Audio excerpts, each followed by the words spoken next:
नमस्कार। ESPN 9 news आप देख रहे हैं। आपके साथ मैं हूं अक्षय अग्रवाल। सत्ता की लड़ाई अपने आखिरी पड़ाव पर आ चुकी है। 6 चरणों के बाद देश की 486 लोकसभा सीटों पर वोटिंग पूरी हो चुकी है और अब बाकी है एक चरण जिसमें शेष बची देश की 58 सीटों पर मतदान होने वाला है। 58 सीटों पर वोटिंग यहां पर होगी जिसमें बिहार की 8 सीटें जो शेष है वो भी शामिल है। बता दें कि बिहार उत्तर प्रदेश के साथ ही वो दूसरा राज्य है जिसमें इन चुनावों में सभी 7 के 7 चरणों में वोटिंग हुई।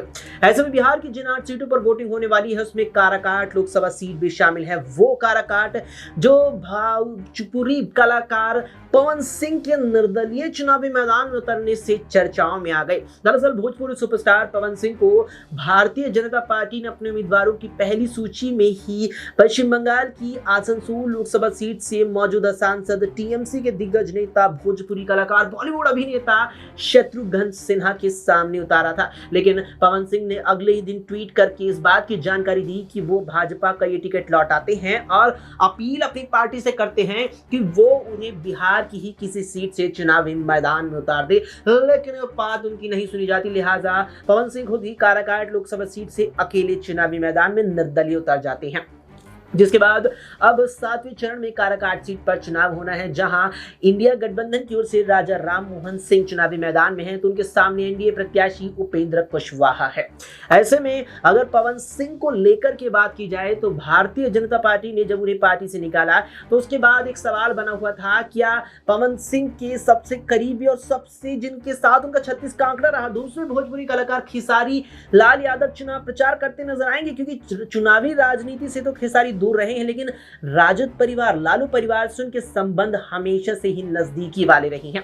ऐसे में कुछ दिनों पहले खबर आई कि बिहार की वाल्मीकि नगर लोकसभा सीट से सुनील कुमार कुशवाहा जो भारतीय जनता पार्टी की ओर से एनडीए के प्रत्याशी हैं उनके समर्थन में खेसारी लाल यादव चुनाव प्रचार करने पहुंचे थे, लेकिन पवन सिंह के समर्थन में नहीं पहुंचे। लेकिन अब खबर है कि अब अगले 2 दिनों के अंदर खेसारी लाल यादव पवन सिंह के समर्थन में भी चुनाव प्रचार करने काराकाट पहुंचने वाले हैं और इस खबर की भी पूरी तरीके से यहां पुष्टि हो चुकी है। अब जिस प्रकार से खेसारी लाल यादव और पवन सिंह के बीच भोजपुरी इंडस्ट्री के अंदर 36 का आंकड़ा देखने को मिलता रहा है, क्या वो आंकड़ा दूर हो पाएगा? क्या दोनों के बीच जो तलखी हमेशा से इंडस्ट्री के अंदर रही, क्या वो इस चुनावी राजनीति में साथ आने से दूर हो पाएगी? ये तो सवाल है ही, लेकिन सवाल ये भी है क्या एनडीए प्रत्याशी उपेंद्र कुशवाहा और इंडिया गठबंधन के प्रत्याशी राजा राम मोहन सिंह को हरा करके पवन सिंह पहली बार दिल्ली के सदन यानी कि दिल्ली का रास्ता तय कर सदन तक सांसद के तौर पर पहुंच पाएंगे या नहीं, पता चलेगा 4 जून को।